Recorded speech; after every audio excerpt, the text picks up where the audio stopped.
Get this. Adults with financial literacy skills have 82% more wealth than those who don't. From swimming lessons to piano classes, us parents invest in so many things to enrich our kids' lives. But are we investing in their future financial success? With Greenlight, you can teach your kids financial literacy skills like earning, saving, and investing. And this investment costs less than that after-school treat. Start prioritizing their financial education and future today with a risk-free trial at greenlight.com/get-started. That's greenlight.com/get-started. Okay, but then I'll be like, Heath's cell phone is... Absolutely not. No. Nope. Oh, hey guys, what's up? I'm getting the audience ready for the September bonus episode. Wait, what? The audience gets a bonus? Yeah, a whole episode just for the patrons. This month, we'll be reading and commenting on the one and only Kumite article from Black Belt Magazine. Whoa, the one about Frank Dude? That's the You got one. But they need more. So I'm going to give them Heath's home address too. No, none of that. Look, Eli, for as little as $1, our patrons get an episode all for themselves, and it's got Frank Dude's crazy bullshit lies in it. That's got to be more than enough. They don't need Heath's number. That's true. And they get all of that at patreon.com/citation pod. Yeah, that's right. Fine. What about his height and weight? Height and weight's okay. Nice. Tomorrow comes. Guys, that was something, but Thank you. You can't keep any of that in the podcast. What? Turns out. That was our before show shenanigans. This is amazing. We built a barricade, Cecil. We did everything. We I literally know built you it. did, Heath. I know you did, but Les Mis is copyrighted. You can't just perform a Broadway musical on our podcast. Can't do it. Yeah, what about the part with Mandy Patinkin? Nope, can't use that We either. flew him in on a plane. So expensive. Look, I know you did, but we're a podcast. There's contracts you got to sign. You got to pay people. We have to pay Andrew overtime. Can we at least consider keeping the hologram Gary Coleman as Gavroche? I'll speak to his estate. What? Seriously? This is the worst He's day. dead.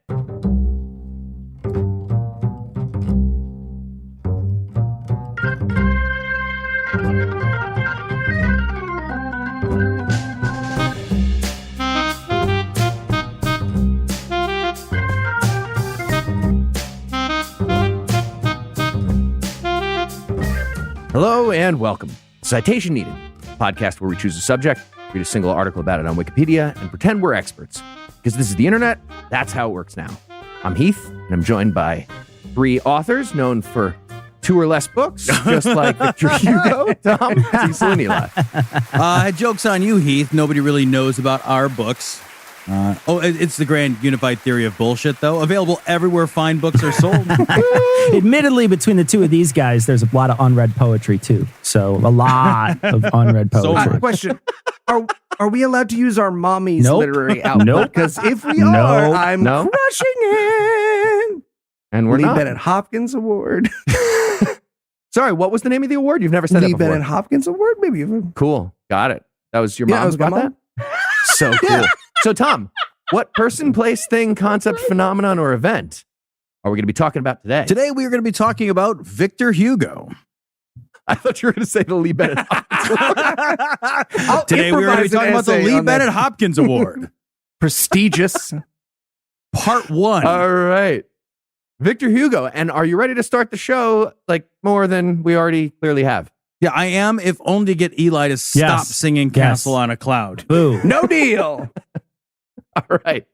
So why Victor Hugo?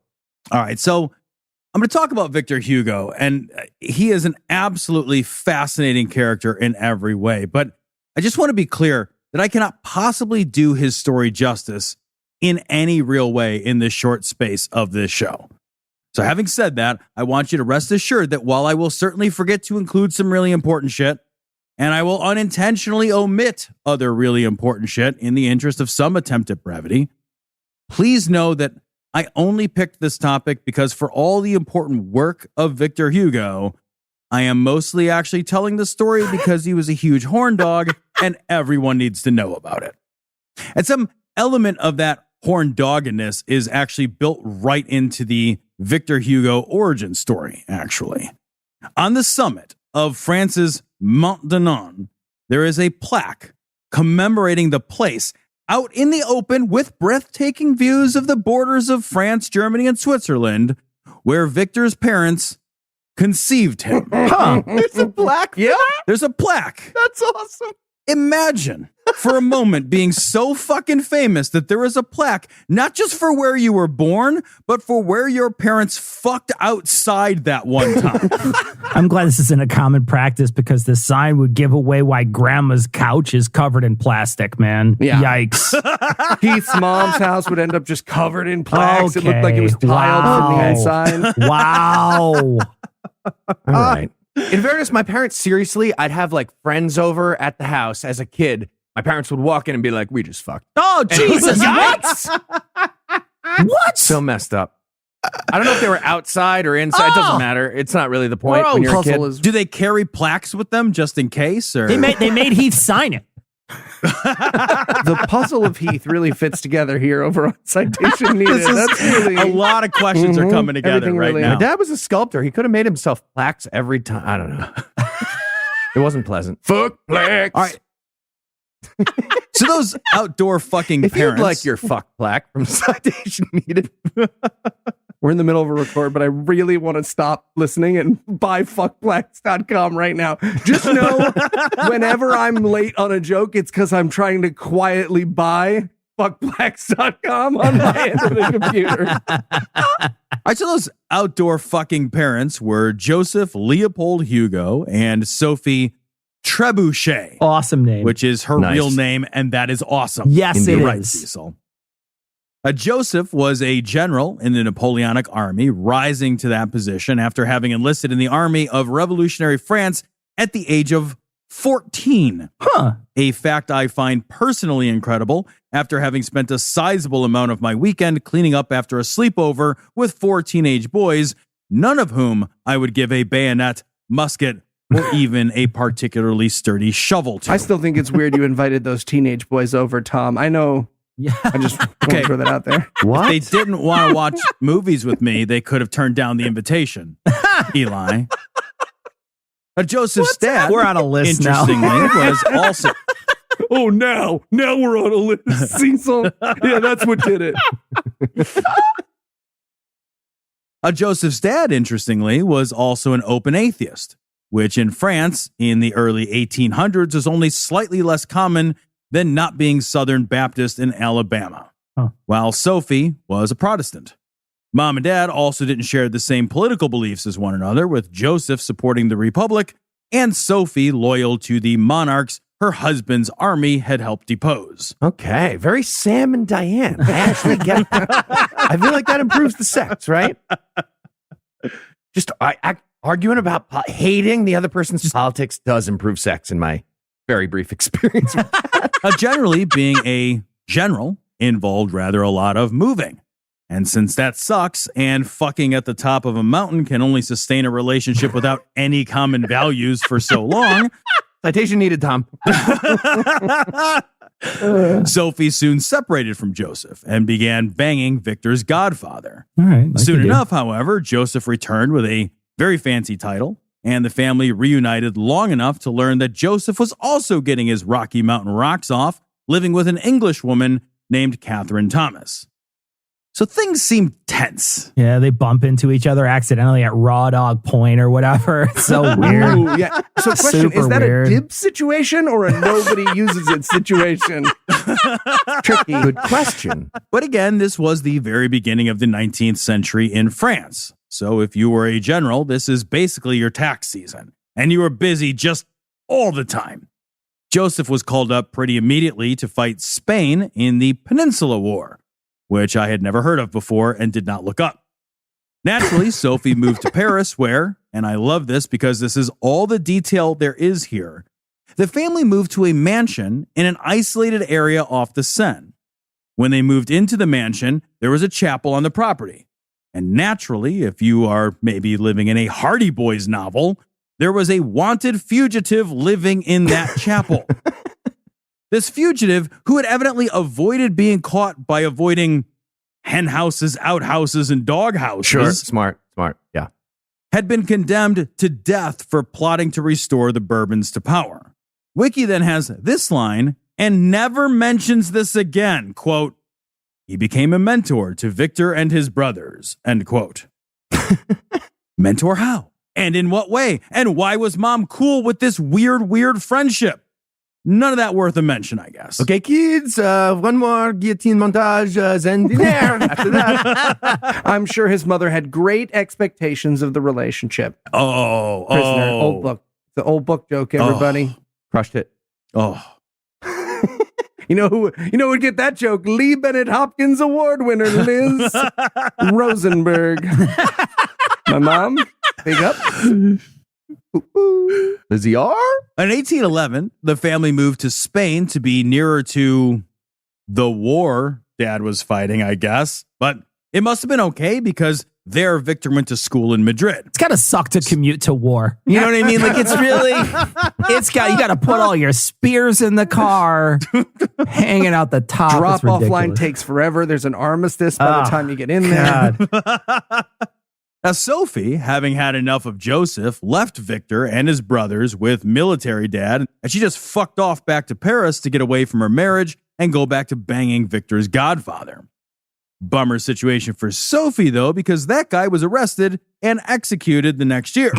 And Victor and his brothers were then shipped from Madrid to a boarding school in Paris so that dad could concentrate on being at fucking war.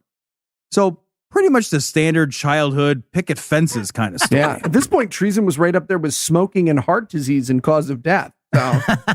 In 1816, while at boarding school, Victor wrote his first poem for publication. The poem was so good that he won an honorable mention in a contest organized by the Académie Française. But the Academy refused to believe his age when they discovered the poem had been written by a 15-year-old. But it was. Suck it, Academy. The next year, Victor left boarding school to live in his mom's basement and go to law school. And he also got secret engaged to his childhood friend, Adele Faucher.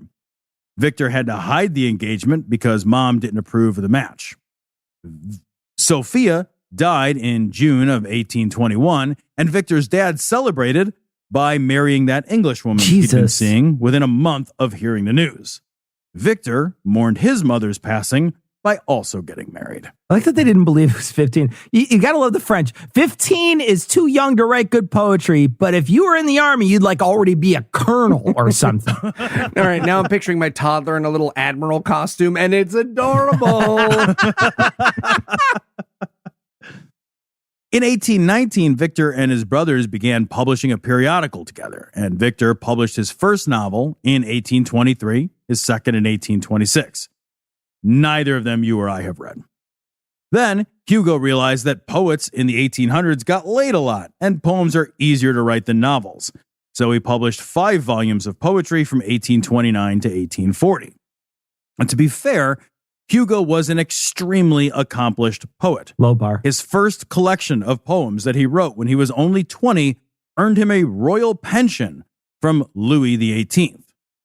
Now, in contrast, the poems I wrote when I was 20 are so terribly embarrassing that if I had a time machine, I would break my own fingers to stop myself from writing. Okay, yeah. I gave a poem to a girlfriend when I was 22. The response was, nope, no thank you. No thank you. Handed it right back. Did not look at Yikes! Didn't even read it. Yikes! Handed it Again, back. I say, Yikes. Citation Needed, the podcast is basically an extremely complicated ARG for Heath's future therapist. Heath was like one of those kids on the L that gives you a CD and expects you to pay for it. Fun. Yeah, I was dating the person who was like, nope. Yikes. You don't want my CD? We've been together for Oh, no. Okay. No, I never carry any money on me. In 1829, Hugo wrote his first really significant work of fiction with The Last Day of a Condemned Man. The damn thing was so influential, it would have a noted impact on such lightweights as Camus, Dickens, and Dostoevsky. Hugo, in 1829-1830, wrote 2 plays, Cromwell and Hernani, which pretty much began the French Romanticism movement. I do not want to pretend I fully understand the true historic impact of this, but it would be hard to underestimate the impact his work had. Okay, overestimate Mr. Bush? Which is it? I don't understand what you're saying. When Hernani was performed at the Comédie Française, traditionalists and romantics actually rioted for several fucking days as they clashed over Hugo's bold disregard for neoclassical conventions in his writing. Oh. Now, if this is confusing to a modern audience, think about an analog. So when the San Francisco Giants defeated the Kansas City Royals in 2014 and fans rioted, this was like that, but about something. No, it sounds exactly like they were rioting over nothing, Tom. Okay, but there is nothing more French than disregard for neoclassical theater conventions turning into an orgy of violence outside of theater. That feels like a hard trick to keep up, too. Yeah. Neoclassical conventions are right. What do we want? Permanently, and according to Aristotelian principles. Fuck, this is... What is this, 3 acts instead of 5? No fucking verisimilitude? Murder! That's insane! I don't even know what the maids are thinking. 3 drama nerds are loving the last 10 seconds of this podcast. They're drinking it in. They're rewinding right now. They're hitting skip back 30 rioting, seconds. Actually, they're chortling into brandy snifters. Looking at their unemployment checks. Yeah. They don't get checks. In 1831, Hugo wrote The Hunchback of Notre Dame, paving the way for the creepiest Disney movie no one remembers, and also instantly causing a sensation. In fact, if you've ever seen the actual Cathedral of Notre Dame, or in fact any of the pre-Renaissance architecture of France, it is because of Victor Hugo. The popularity of this novel shamed the city of Paris into restoring the cathedral after throngs of tourists descended on the ramshackle cathedral after reading Hugo's novel. Now, Hugo is, of course, most well known for Les Miserables, by far his most ambitious, influential, and most widely known work. And Hugo knew this was true when he was writing Les Miserables. This 1,500-page novel, which was a sweeping polemic on social injustice and poverty, took 17 years to be fully realized, and Hugo knew what he had was fucking gold. In a letter to his publisher in 1862, Hugo wrote, quote, "My conviction is that this book is going to be one of the peaks, if not the crowning point of my work." End quote. And even though the book about misery and injustice centers itself on issues of poverty, Hugo wasn't giving that crown away cheap. In fact, he insisted that he sell Les Miserables for, quote, more than had ever been paid for a book, end quote. All right, by the way, here you go, $8. Fuck. Okay, no, I'm the author.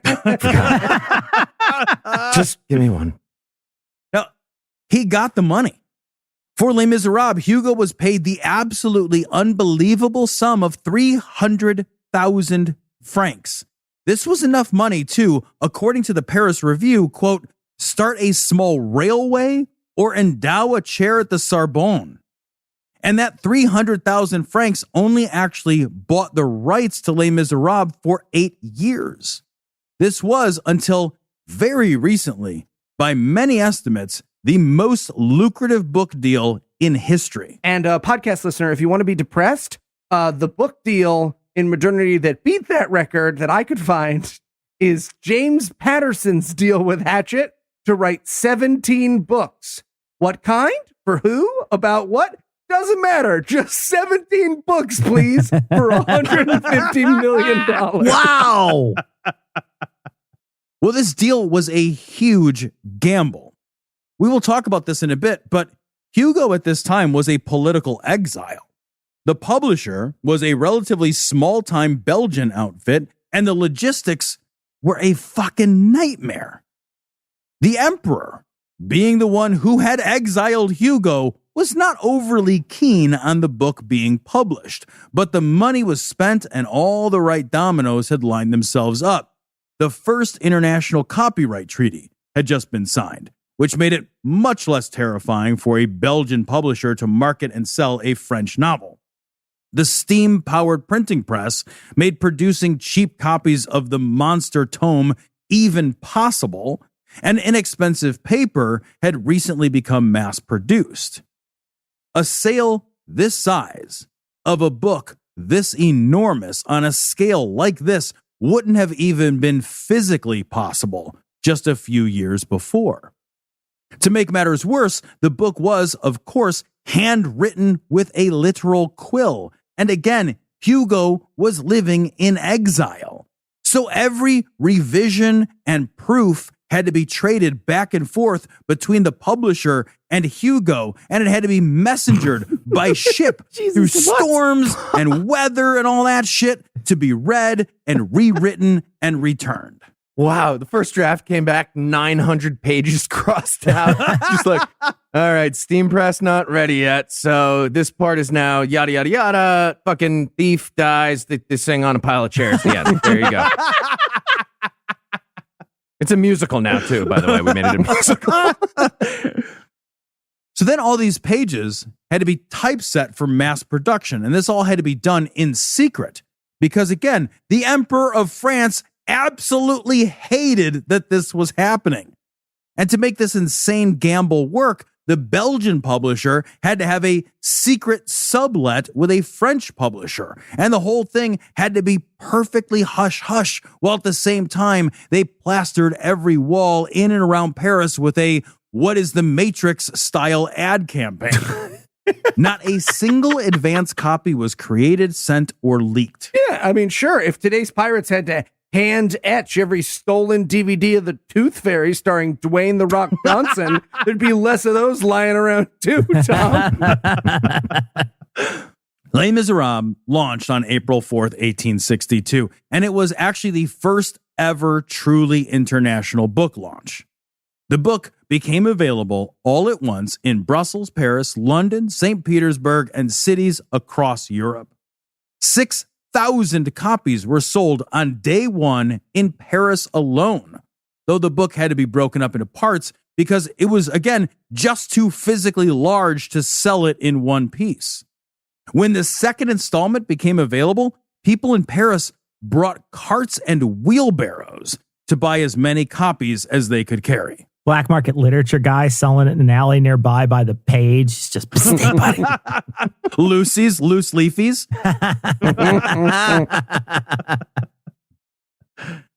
The critics, by the way, fucking hated Les Mis. And I have to quote here how unbelievably bitchy they were about it. Baudelaire thought it vulgar, repulsive, and inept. Alexander Dumas wrote that reading the novel was like, quote, wading through mud, end quote. While Flaubert was even less kind, calling it, quote, a book written for Catholico-socialist shitheads and for the philosophico-evangelical rat pack, end quote. I have no earthly idea what that means, but Okay. it probably means nobody was buying wheelbarrow loads of their work. Hugo went on to write some other stuff, such as Toilers of the Sea and 93, but let's be honest, none of us have heard of that shit. All right. Let's be even more honest. If Hugo was alive right now, he'd be at Comic-Con explaining angrily, no, that's from the song. I didn't write on my own. Don't sing the song. I'm French. That's English. What are you talking about? But according to Tom, Hugo does fuck a bunch. So that's going to be fun. But first, we're going to take a quick break for some apropos of nothing.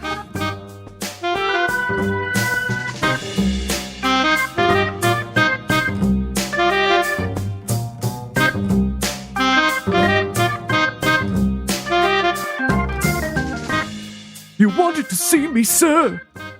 Hi, Javert, come in and just have a seat. How may I help you, sir?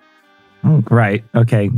It's about your priorities. So, you're a guard here at this French prison thing, and you're like, pretty good one. But the Thank thing you, is, sir. I do my duty. Nothing more. okay. Weird thing to tell your boss that you're like an underachiever. Anyway, some of the other guards have mentioned that you've been like looking for a prisoner that escaped 30 years ago, man. 24601. Sure. Okay, whatever. My point is, we do not have a budget for that. Like, there is in no way, shape, or form your job to go hunt a prisoner that escaped 30 years ago. It is my duty. No, it's not your duty. Stop. Your duty was to not let him escape. Obviously, you fucked that up. Now, it's been 30 years, so we're good. So you could just be like a regular prison guard and stop looking for 26601. 24601. Nobody cares, man. Nobody cares.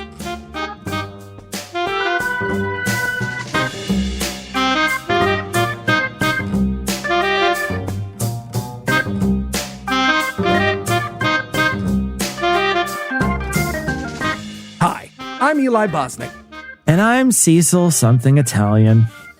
and we'd like to sell you things. Not in person, here on the podcast with ads. I mean, maybe in person. Never say never. Which is Cecil. why we'd really appreciate it if you took a second to head over to citationpod.com/survey and tell us a little bit about yourself. You'd be helping bring advertising to our show, and it takes less than a minute to do. But that's not all. You'll be helping answer vital questions we ask on this show, like, are the Etruscans boring or cool? How do the hosts rank in physical attractiveness? And whether Cecil and I should take a motorcycle trip across the nation together. No. You will not be answering that. This is just the ad thing. You will if I can guess Cecil's password again. I hate how good you are at that. One more time. That's citationpod.com/survey to help the show out in a big way for free. Citationpod.com/survey. Do it or I'll fucking kill myself. Too far. Dial it back, man. Dial it back. Maybe I'll kill Not my- better at all.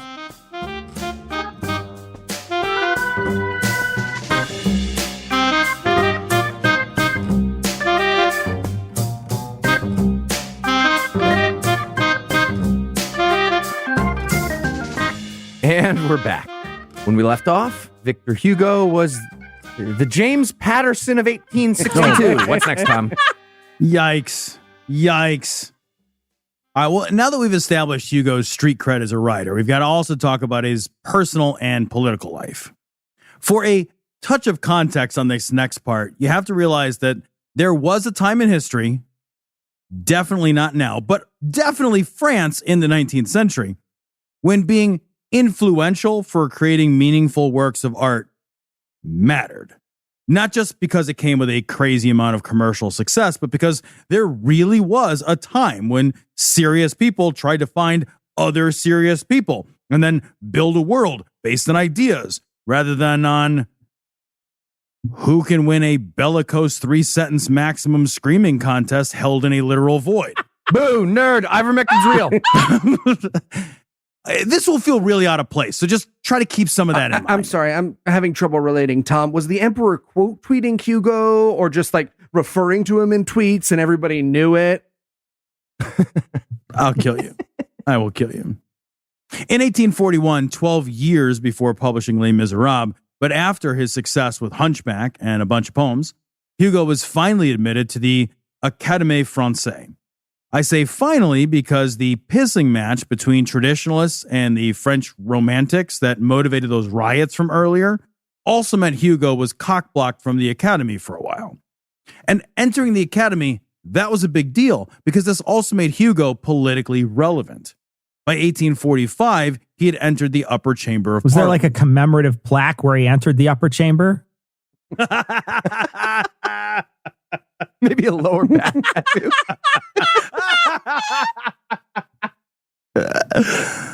Hugo was. Seriously, if I'd fucked Victor Hugo, I'd have a lower back tattoo that said that looked like a plaque.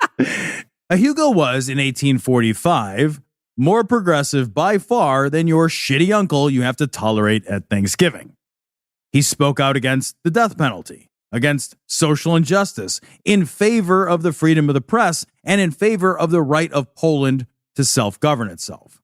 These were not universally popular ideas at the time, as you might imagine, but Hugo doubled down on not being the worst by calling for universal suffrage in 1849, which was 71 years before the U.S. ratified the 19th Amendment, by the way. Hugo also advocated for free education for children, a concept that was as unbelievably radical in 19th century France as it is now in DeSantis's Florida. Yeah, if the guy who wrote The Hunchback of Notre Dame is woker than you, says a lot about your politics. In 1851, Napoleon seized power, dissolved the parliament, and declared himself emperor. Hugo publicly declared Napoleon a traitor, which meant he had to get the fuck out of France since Napoleon didn't share his enlightened views opposing the death penalty. Hugo fled to Brussels, then to Jersey. He was then exiled from Jersey for supporting a newspaper that was critical of Queen Victoria, so he ended up in exile in Guernsey, which I had to look up, and it appears to be a shitty little island in the middle of the English Channel. This was also the last time in history anyone was exiled from a Jersey. Then some random local cop from France kept showing up trying to start a singing duel with him. All right, I see what you're doing. I just wrote the book. God damn it. Now, it should be noted that Hugo wasn't always on the right side of history on everything right off the bat. He took a decidedly unenlightened view of slavery for far too long.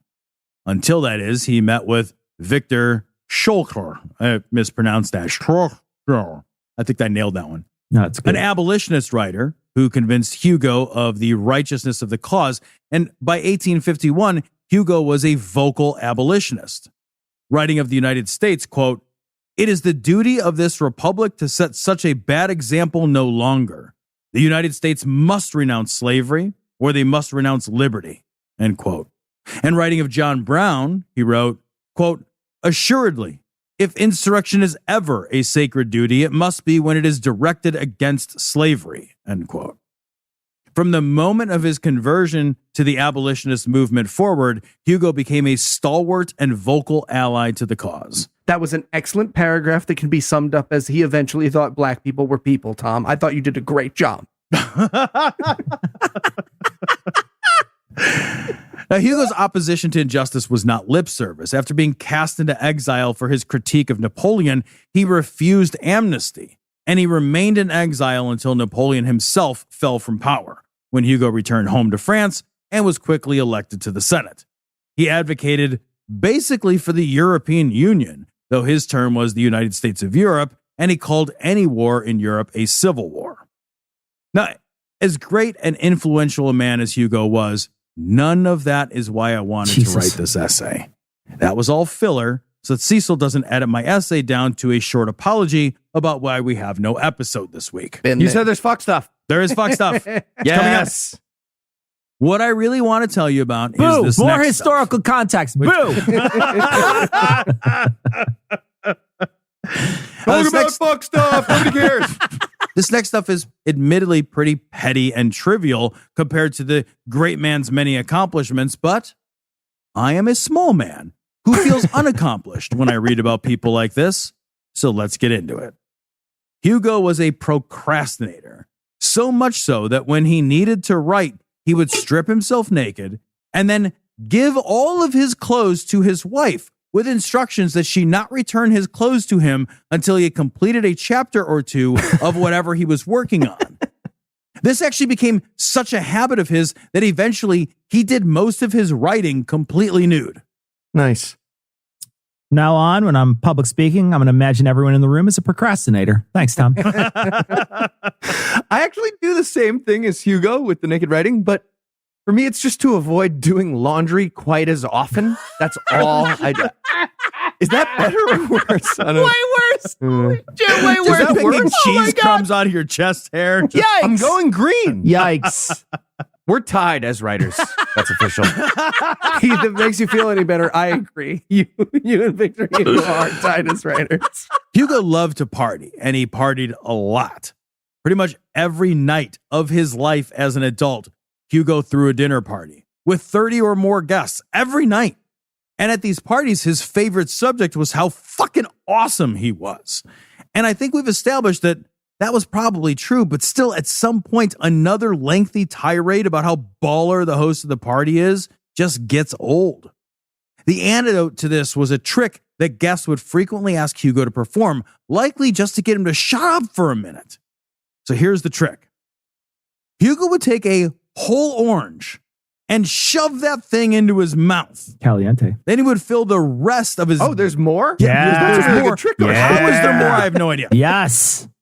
Then he would fill the rest of his gaping maw with sugar cubes, and then he would start to chew the mass up a bit, and they would knock back a couple of glasses of Kirsch, which is a clear brandy-based liqueur, to swallow the whole thing down. Where does that go in? And somehow that's his trick. That was his trick. He's famous for this trick. Keith, Amazing. buddy, were you doing a trick all this time? Should we have been applauding? Yeah, you should have. I said. Now, Victor Hugo was also incredibly famous. You cannot imagine actually how famous. Yes, I can, Tom. Fuck you. What's happening? Okay. Have Turn you of won a Lee phrase. Bennett Hopkins I Award? don't know. Very aggressive moment on No, our show. you haven't. Exactly. Struck me as funny to say that. Look at that. While he was alive, the street he lived on was named after That's him. a little He weird. received letters addressed, and I am not kidding here. That's a little There are weird. letters addressed to, quote, Mr. Victor Hugo on his avenue, Paris. That's awesome. And they got delivered. These are letters that got delivered. Everyone knew who he was. On his 80th birthday, they threw him a parade that is still one of the largest parades ever had in Paris. They declared the entire day a national holiday, and 600,000 people walked past his home while he waved at them in procession. While he was exiled in Guernsey, pebbles that he stepped on were picked up and kept as souvenirs. And today, he is a venerated saint in Vietnam in the Cao Dai religion. Okay, I imagined all of that, you fuck. I'm sorry. Noah's not What's here. happening? It feels like there's a void of tension. I was trying to... I'm done. All right, now I have, however, saved the best for last. Victor Hugo fucked a lot. Too much, way too much. He was super weird about it, actually. On his wedding night, he claims to have had sex with his wife 9 times in that one night. Fuck you. Yeah, that's no. no. You got a splint? What are you 9 doing? to splint. Get out of here. She came -1 times during that time, too. Yeah, well, his wife Adele claims in her writings that she lost interest in sex, likely because she went numb and never fully recovered. Or he's a 2-pump chump, either one. Right? That is actually true. Like, prostitutes that he slept with said he was absolutely terrible. Oh, Still 18 pumps in a night. Get out of here. Okay. gotta put the damper on your 18. story. I can prematurely ejaculate Get outta 9 here. times a night. Oh, You good wrote one. an essay about this guy? Good one. Good one. Everyone needs heroes, Eli. Victor Hugo kept weird, meticulous records of his insanely prolific sex life, chronicling a volume of sexual activity that is just insane. He had sex at least 3 times and as many as 9 times a day, every day. Okay. All right. He spent so much time at the brothels in Paris that when he died, all of the brothels in the city of Paris closed down in mourning. All of them. Seriously? Yeah, yes. Sex workers draped their genitals in black crepe as a mark of respect when he died. And he did not die a young man, which means that he was banging his way through the cat houses of Paris with pussy veil mourning frequency into his 80s before Viagra was even a glimmer in Pfizer's eye. You know he was at one of those brothels being like, okay, you got to stop quoting Fontaine. You're making it really weird. That doesn't make it better. Victor Hugo died at 83. But given how prolific he was with the ladies of Paris, if your ancestry has roots in 19th century France, you're probably related to Victor Hugo. He also did a bunch of drawings. Van Gogh said of them that if Hugo had decided to become a painter instead of a writer, he would have outshone all the artists of their century. But he didn't, because he was too busy nakedly eating oranges and banging prostitutes. All right. And if you had to summarize what you've learned in one sentence, Tom, what would it be? That Cecil isn't really excited to watch me eat a whole orange in one bite. He's just grown tired of my shit. And are you ready for Le Quiz? I am. Let's do this thing. All right, Tom, which of the following was the best title? I said Le Quiz earlier, just a moment ago. Got that. Clever. Cool. Le Quiz. Which of the following was the best title that Hugo came up with?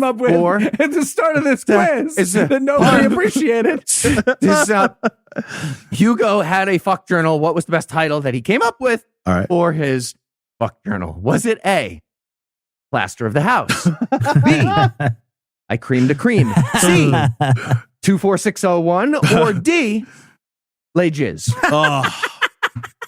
Those are all so good, but I actually have a fondness for Plaster of the House. Plaster of the House it is. Yeah, Nicely well done. done. Yeah. I thought you would guess Lay Jizz, but it was I Plaster like of the House. Plaster of the Nicely House. done. Tom, the prostitutes of Paris had tons of stories about Victor Hugo. Which one is true? A, he was awful in bed, a terrible lay, or in French, a lay miserable, if you will. B, Yes. Why would you read the rest of them? That's perfect. he was fond of the porn star Tap with his junk. They nicknamed him Slapton Meatus. That's a different. Okay, anyway.